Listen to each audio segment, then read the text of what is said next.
Ipagkakatiwala po namin sa inyo ang aming anak na babae. Kukunin niyo po ba? Sigurado kayo, mga anak. Grabe nyo kaming pinasaya. Grabe niyo kami pinasaya sa sinasabi niyo pero sa inyong parte, napakasakit nito. Para sa ikabubuti ng kambal ang gagawin nating lahat. Maghihiwalay man sila ng landas. Darating ang panahon, magkikita sila. Kailan ba yung sinasabi ninyong lalong madaling panahon na naaalis kayo? Sigurado ba kayo dyan sa gagawin nyo? Nanay, tay, ngayon din po, hindi po kami papayag na mapahamak kayo sa gulo na nangyayari. Ngayon pupunta po kami sa lugar na walang nakakakilala sa amin. Hindi ba kayo nabibigla lang? Baka kasi nadadala lang kayo ng sitwasyon. Alam ko kasing napakabigat ng desisyon na ito para sa inyong mag-asawa. Basta alagaan niyo po siyang maigi, wag niyo po siyang pababayaan. Alam ko po na mamahalin ninyo si Daniela at may tiwala po kami sa inyo. May ibibigay ako sa inyo. Yun ang magiging daan at palatandaan nila pagdating ng panahon. Bukod sa kanilang bahalat sa dibdib, kukunin ko lang sa kwarto. Mang ginawa ko ito para sa kanilang binyag eh. Pero ngayon ko na ibibigay. Hindi nyo makikita ang inyong bahalat dahil nakadamit kayo. Pero itong kwintas na to ang magdadala sa inyong tadhana. Aalagaan ka naming mabuti, Daniela. Ipapakikita ko, Damian. Sana magustuhan mo ito para sa inyong kambal. Iaabot ko sana ito sa binyag ng iyong anak. Pero ngayon na. Magiging importante ito sa parte ng buhay nila.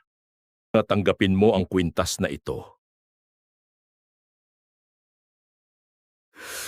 Salamat po, Taybay. Ipapasuot ko po ito kapag malaki na siya at husto na ang kanyang edad. Kung gusto niya nang hanapin ang kanyang kapatid, ito ang magiging kanilang pusod para makita nila ang isa't isa. Damian, kunin nyo to, pansimula nyo, pambili nyo ng materyales ng bahay at pambili nyo ng lupa kung sakaling makahanap kayo ng titirahan. Huwag nyong isipin na binibili namin ang anak nyo. Isipin nyo na inutang nyo ito, pwede nyong bayaran, pwede ding hindi. Nasa sa inyo. Ito namang cellphone, tawagan nyo kami kung kailangan nyo ng kahit anong tulong. Nandito kami para sa inyo. Tanggapin nyo na. Ibabalik po namin ito kapag kaya na naming magbayad. Damian, meron kami dyan bisikletang may sidecar. Meron din kaming kalabaw na may kalesa. Mamili ka kung ano ang gusto mo. Para sa akin, mas okay ang kalabaw. Pagkatapos nyong gamitin, pwede nyo itong ibenta o gamitin pa sa bukid. Basta kung saan ka komportable, kunin mo lang, nasa likod lang ng bahay. Sige po, kalabaw na lang po ang kukunin namin. Ang ikinatatakot po namin, wala kaming ibang daan. Kailangan naming bumalik sa lugar kung saan kami nakatira. Iisa lang po ang daan papunta sa kabilang baryo. Nangangamba po kami na baka makilala kami. May awa ang Diyos. Mairaraos ninyo ito ng ligtas at walang mapapahamak. Maraming salamat po talaga sa tulong na binibigay niyo sa amin.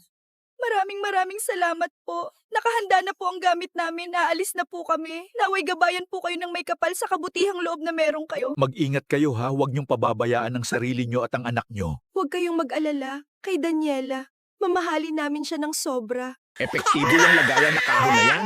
Naglagay ako dyan ng yelo sa ilalim para manatiling maayos ang temperatura ng kahon at hindi yan makate. Alis na po kami. Mag-iingat kayo hanggang sa muling pagkikita. Salamat. Paalam.